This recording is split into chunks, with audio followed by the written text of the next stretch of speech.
So, Mark, did you ever wonder how much a bar of soap costs in Las Vegas at a gift shop inside a casino? Not sure why you would need that if you're staying there. Don't they provide soap for free? But Jacob shared a picture of a bar of soap, a Dove soap, $4.11 at Circus Circus. Yeah, I don't get why this is an option, what it's there for. I guess if you just hate the hotel soap, maybe they have really crappy stuff that like crumbles and they're like, oh, we'll sell it to these people as they come downstairs. But it's kind of wild. I don't know. Are the homeless people buying it and then showering in the fountains? Is that what's happening? I don't understand who needs the soap. I don't know, the people staying there, you wouldn't want to go down and get it because the elevator would take 30 minutes to get back up. So I'm confused as well. Maybe if you come back to your room and there's just this passed out guy with black feet, you can wash his wash his feet with the soap.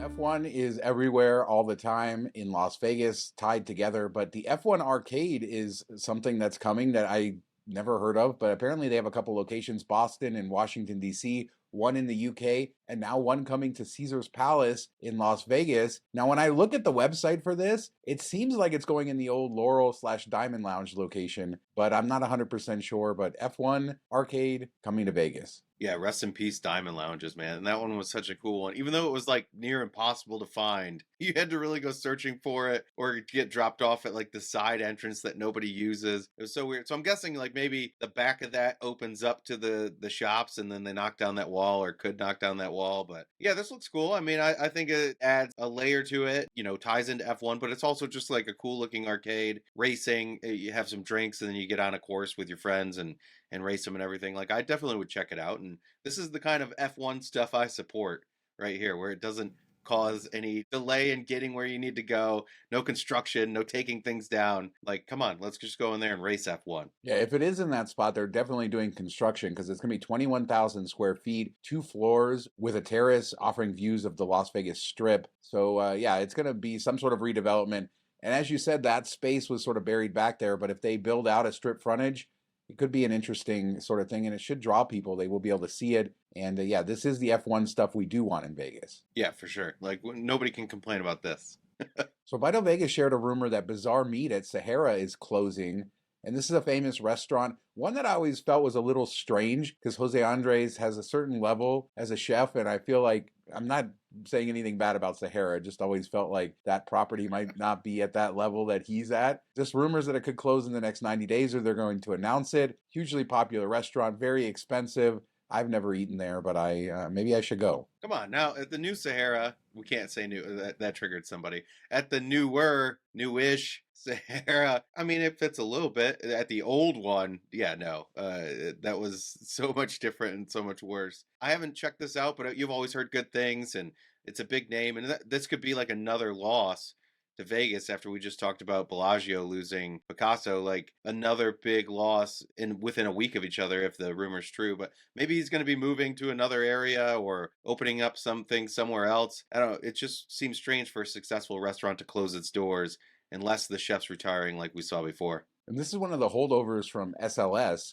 Bazaar Meat, that sort of came with the redevelopment of the property into SLS and then stuck over with the new Sahara. Jose Andres is opening that new Mediterranean restaurant in Vegas, so maybe that has to do with it. Maybe Bazaar Meat will move somewhere else. Maybe it's just a lease situation, or maybe none of this is true because it is a rumor. But yeah, I know a lot of people love Bazaar Meat, and a great chef, great person. People love him, so we'll keep an eye out on that. Yeah, maybe he's moving to Bellagio.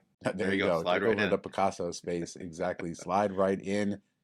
So let's look at some construction updates. The demolishment of the Tropicana is continuing. Jacob from Jacob's Life in Vegas shared this video of it. You can see they're not wasting any time at all getting rid of this thing. Yeah, it's a lot more progress than I would have expected, and it was kind of shocking to see. And it seems like they're doing a good job. Like it's pretty barren and just little piles of rubble here and there, but it's kind of surprising to see that within a couple weeks they've done all this. So I guess they had enough money to knock it down. They just don't have enough money to build it back up. Isn't that the age-old problem?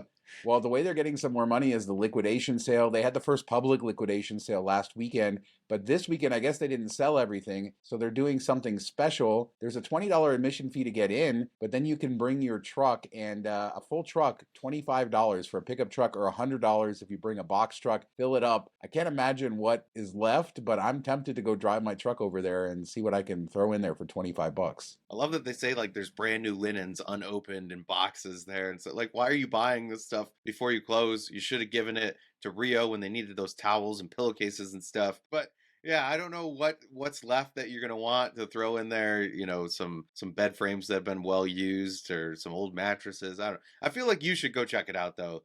Are you gonna go and maybe try to get a sign somewhere, rip something off the wall? I don't know. Maybe there's some copper wire in there you can pull out. I may, it depends on my travel schedule this weekend, but also what good could be left there. Like if it's anything that was decent, you have to think they already took it. So now you're just pulling junk and throwing it in your trunk. But 25 bucks is for a whole pickup truck. I mean, I'm sure junk collectors are going to go nuts. When you say junk in the trunk, I want to say like, can you fit my bike in it? Okay.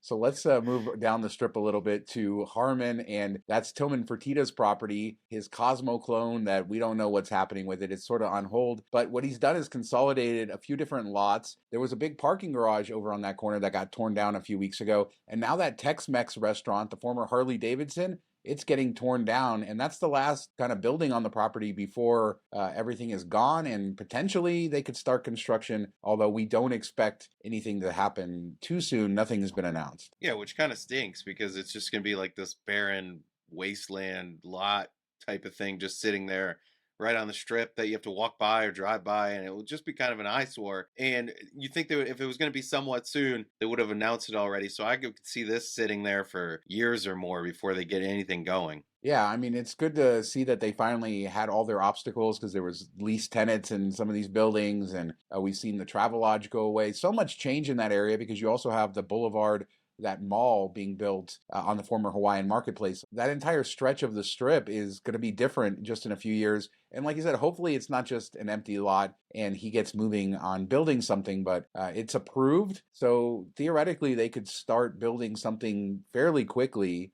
But with the economic conditions, I don't expect it. But that area changing rapidly, so it's good to see that. Yeah, I think that was one of the areas that definitely needed some development on the strip, and hopefully we get what we want. And you know, it'd be nice to have a new player on the strip and new casino that would maybe fill that Cosmo void that people will have once MGM destroys it. All right, so back to Circus Circus, not soap this time. This is kiosk. So there was some rumors and some swirling things going around that Circus Circus was laying off their front desk employees. And I guess Vital Vegas was able to confirm this. They're adding a lot more kiosks. So they're going from 10 kiosks up to 30. And because of that, they're going to lay off some of their staff at the front desk. They say they'll still have people to help people with the kiosks. As you know, people always need help. And this isn't a good thing for customer service. It is Circus Circus. So I don't know if that works for that type of property, but yeah, kiosks everywhere. Yeah, I think if there is one property, you know, that would go to kiosks more than people checking in, it'd be the lower end tier property like a Circus Circus, just because it's not like you're really fighting for an upgrade or trying to get a good view. You know, it just kind of is what it is when you go there, and people just kind of want a place to crash at the end of the night. It could work out, but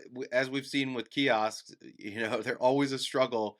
Even like self-checkouts have been around forever, and you still watch people struggle mightily at like the grocery store and stuff and want to avoid them at all costs. That's kind of what we did, you know, at Link when they had it. I couldn't check in because I had 2 rooms under my name. It just kept erroring out. The person couldn't figure it out. So they sent me to the regular line that had like 1 or 2 people working. Until the technology kind of matches what it needs to do, there's always going to be a little bit of struggle there. So hopefully they have enough people helping out, because one person helping, you know, it gets sucked into this thing over here and then there's 30 other machines. It's going to be bad. They just need a clown handing out balloon animals to keep everybody happy while they're waiting in line. Who needs fishes to look through? You just need clowns. And it's perfect for Circus Circus. I think they should do it. I mean, clowns creep a lot of people out. I don't know if that's such a good thing. Are you going to go stay at Circus Circus if you're afraid of clowns? Come on. Maybe they're fighting their fears, Sean. I don't know. Maybe it's the only thing they could afford. But yeah, it's just, and I fear that this is going to happen more and more as we see all these renegotiations, contracts, all this stuff where they have to pay people a lot more. They're going to look to cut wherever they can. So, you know, the end consumer is going to lose the service that they want, and the people that stay will make more money, but there's going to be less jobs. and it's just going to kind of go that way. We're going to see this in waves, I think. As a reminder, we have a new channel, 20-Minute Travel, where we talk about travel, miles, points in a fun way, show you how to save on all of your trips to Vegas and beyond. Check out 20-Minute Travel. Our latest episode dropped yesterday. We have some great information up there. I'll throw a link in the description. Thanks to everybody who's watched, subscribed, and shared the channel. So there's a big battle in the tavern business here in Las Vegas.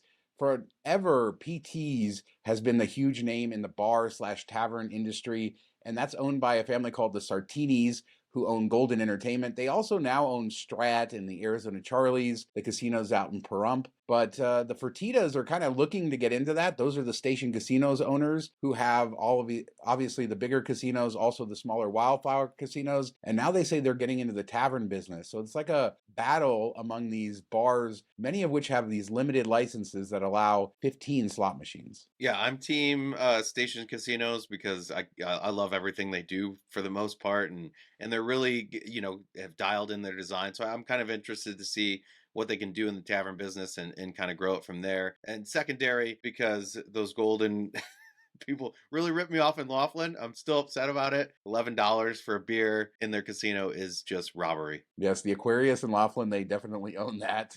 It's interesting because they have over 70 taverns here and such a big business with that. But Station Casinos, the Fertittas, say they have 6 taverns under construction. They do have like a Wildfire that's already considered a tavern, and they're really looking to expand in this space. Golden Entertainment, also the people that kicked me out of their casinos in Pahrump. So lots of great stuff screw with them. Yeah.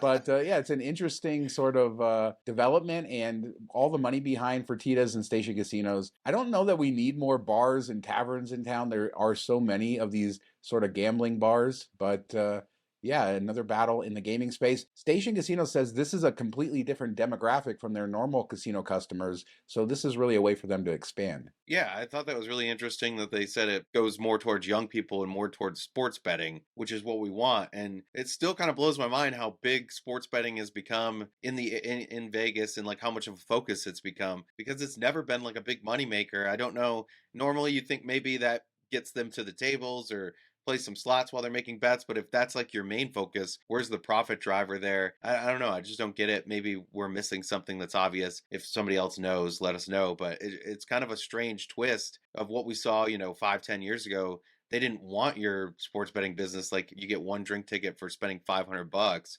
It's kind of crazy. Let's head into the comments here for something regarding MGM. Supposedly, MGM has gotten rid of the birthday free play. So a lot of the casinos, in your birthday month, you would go and they would give you a mystery amount of free play. I think it was like 25 to 50 bucks. It depended on stuff. I Googled this and saw that there are some casinos, MGM casinos outside of Vegas, that still advertise this. But according to this commenter, the birthday month free play at MGM is gone in Las Vegas. Yeah, and that stinks because I think his birthday is in the next couple weeks or next month, and he has a trip planned, and normally he gets like 150 bucks. So if you're planning your trip around knowing that this is the thing every year, and you're focusing like, okay, my birthday's in June, I want to go in June, I'm going to book the trip, because this will offset some of your costs. You're like, hey, I'm going to get there and I'll have, 150 bucks to gamble with. That being pulled away from you, that, takes away a dinner you might have eaten or some gambling that you would have done. And they did it without really announcing it or telling anybody until the last minute. So it stinks if that's the case, and especially if you're banking on it. So if you have a trip coming up and you're planning on that, you might want to adjust. So let's give an update on that Harrah's mystery box. So this is a promotion from Caesars that completely went over our head and we missed it, but it's called the Mystery Box Promotion. And there's mystery boxes at several different, yeah, exactly, very unique. There's mystery boxes at several Caesars casinos, and for every 25 tier credits you earn May 1st through 25th, then you get an entry, and then you can enter the box, and the top prize is $1 million, although it's not guaranteed, so you could get a lesser prize, even the person who wins it all. So that's going on, and that's about to end, but that's what those mystery boxes are. And thanks to everybody who let us know in the comments. Yeah, it's probably going to be like 25,000 points is what you get when you open it. Yeah, they're not giving away that $1 million. They just have it there as a cherry. But I don't know exactly how you win that compared to the 50,000 or the other prizes. So I guess if you gambled at Caesars, you got an entry, and hopefully someone who watches this show wins it. So Jacob from Jacob Like the Vega, we've over-indexed him today on this show, doing a great job.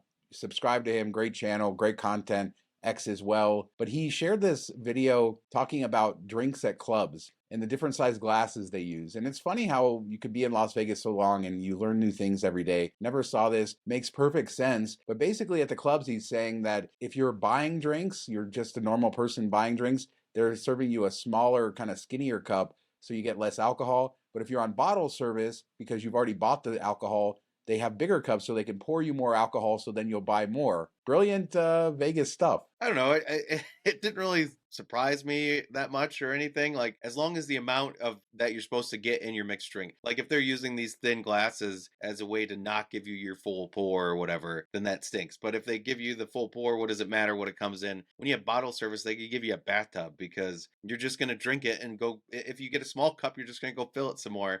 Once you buy the bottle, what's it matter? Like, and his theory was a bigger cup you're going to drink faster. I don't know that that's true. Like, small cup, you drink, if you drink, you drink. Like, it's going to go down and you just go get more because there's a well to go dip it back into. So I don't know. I think it's just different glasses. I don't know. You don't think it's a conspiracy? I mean, No. you do want, if somebody has bottle service, you want them drinking it quicker so they'll buy more bottles. So I think that makes sense. But I also agree with you. If you bought the bottle, you don't want a dinky little glass and you want a stronger pour.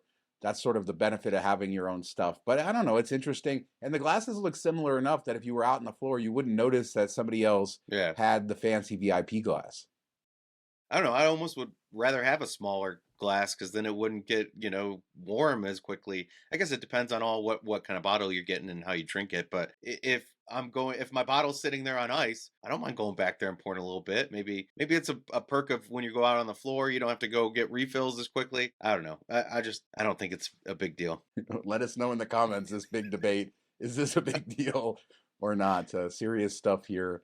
So we didn't cover this when we covered the Plaza's all-inclusive thing a little while back, but Circa brought back their all-in summer promotion, and they've run this before. It's 2 night stay, $100 beverage credit, $100 dining credit. You get a day bed at Stadium Swim, and it's valid Sunday through Thursday, so no weekend stays. All of that for $400. A great deal in downtown Las Vegas, and a nice little companion to the Plaza thing that they're doing, a true all-inclusive, but nice to see Circa coming back with this. Yeah, I love when they do these promos. It seems like every quarter they come out with something else a bit different, but the summer one is one of the better ones, and you're getting half your money back, if not more.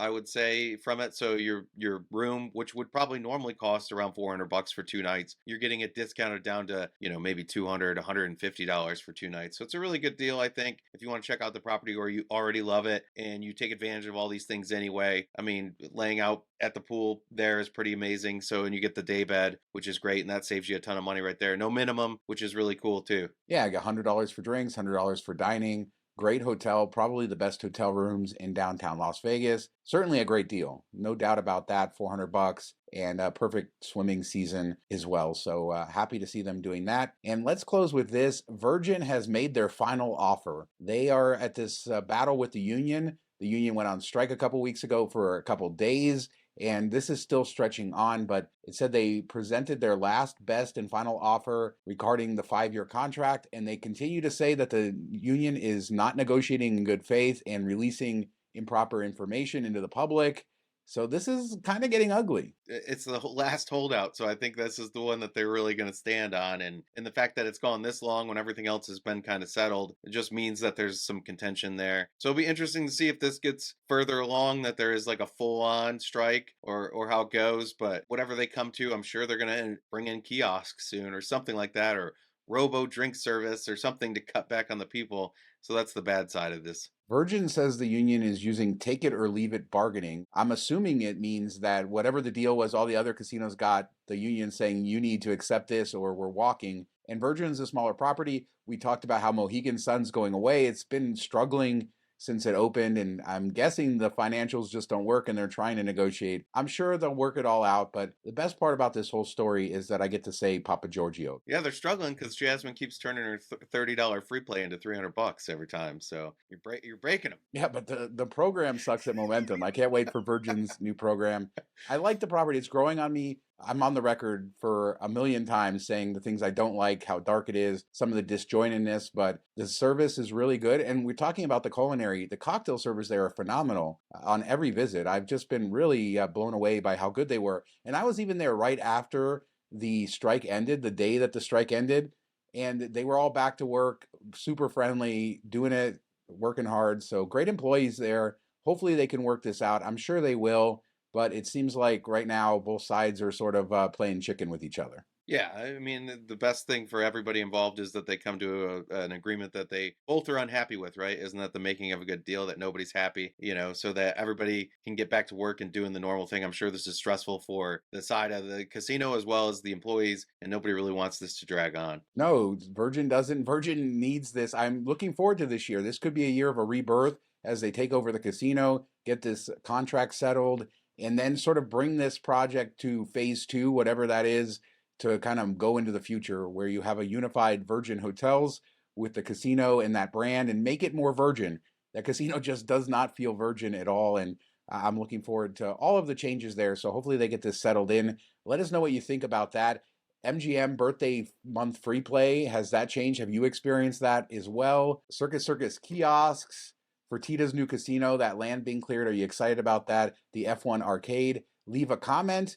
We do 2 shows a week, Tuesdays and Fridays, and we'll be back in a couple days with another show. Thanks so much for watching. Talk to you next time. I'm just over here biting my tongue because you said make it more virgin. I don't know what else to say.